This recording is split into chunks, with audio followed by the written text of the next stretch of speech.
I think that, well, number one, I'm attracted to it. I resonate with it, you know, the blues sound and the rhythmic approach, and it seems like the opposite of playing in that style is sort of like being caged in a way. I mean, rhythmically, to be stuck with just quarter notes and eighth notes and 16th notes, to me, just gives a feeling that's a bit alien to me, you know.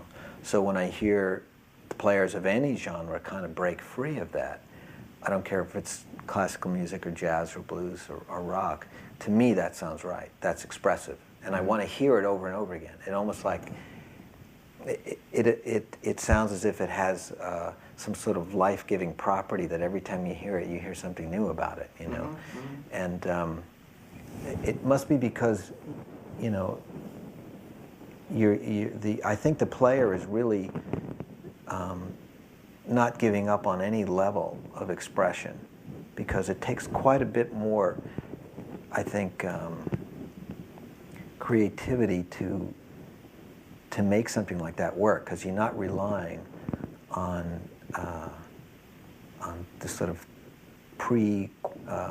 quantized, you know, idea, you know, that you know you're going to do this thing and it's going to all fit, and therefore it will be right because it fits. You know what I mean? It's like when someone plays something and rhythmically all the notes fit in there, then it's correct, and it sort of gives this, I think it gives a kind of a false legitimacy to it, and then you wind up with a cookie cutter melody, solo, whatever. But it seems like all these really great solos and melody parts are the ones that are free of that. There's an observation that I always make, that the solo is either the real expression of the piece, it's very important for its melodic content, or maybe the role that it plays is to throw in something out of left field. Maybe it's the sound. Maybe that's all. It's just weird. It's supposed to come on really strong. Sometimes the solo really isn't very different at all from the melody. They're just one continuous piece. And you know, for those of us who started playing music in, you know, rock bands where we got 4 or 8 bars now and then, the arrangement of what a guitar solo did was very different. And when I started doing these instrumental records, I realized that none of that applied anymore. It just didn't work. The solos just didn't pop out, because you'd heard all this guitar right up into the solo. So what else is there to say, you know? And that's a very important part. So I think on the certainly not as a rule, but it seems like very often in the slower pieces that are more ballad-like, not just slow, but more ballad-like, that there's more of a need of continuity there between the melody and the solo, even in the sound of the guitar. And I started playing I remember just doing, you know, trying to play over stuff like this and seeing how slow I could get, and wanting to figure out how come other guys can go and make it sound really great. You know, because there's a million places to do that over a beat, but when is the right time to do it, you know? And then I thought about, well, you know, there's ways of playing it.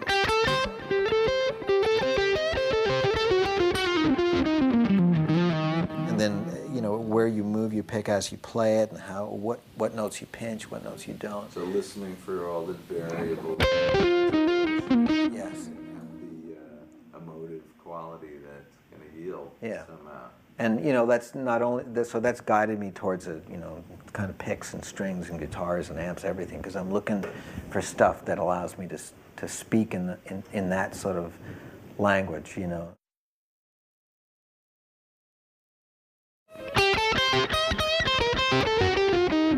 So each third is not a minor nor a major.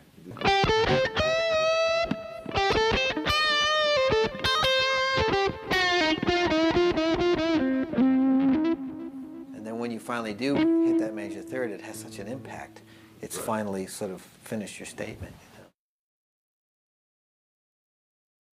you know. it even stranger.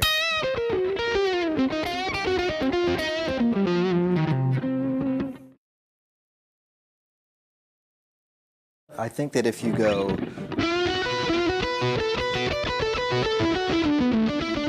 mean, that's just me picking without anything to it, you know, but on these phrases, yeah. But if it's, and all that requires pinching the pick, you know, this note you hit hard, that note you barely touch, and that creates this dynamic sound as well as the volume dynamic. And I think that's what, at least that's what I'm always hearing when I hear those great old solos. It just feels like I'm not hearing so much discipline in, you know, that someone would have had from, you know, from doing this all the time and trying to be even up and down the fretboard. All I'm hearing is unusual, quirky habits that manifest themselves in.